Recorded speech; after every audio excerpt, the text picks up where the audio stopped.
Okay, so the soldier comes to you with an issue, or you identify an issue you don't have the access or means to resolve. You need to submit a CRM case, and it's available 24/7. CRM is the means to ask specific questions because you've done your homework and get the answer that you truly need. I can personally guarantee you that every one of your submitted CRM tickets is read and addressed by another soldier or civilian. And I personally know some of them. They know IPPS-A inside and out. They don't know the answer, they ask each other. You may not always get the answer that you wanted to hear, but what you hear back is the best answer that will help you with your issue.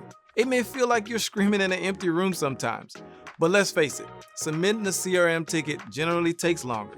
But that's because the soldier on the other end is taking the necessary time to research your specific issue and is formulating the response just for you. And they do that for each and every CRM ticket submitted. If you didn't know, you can track your case, see where it's sitting with, and you can contact them.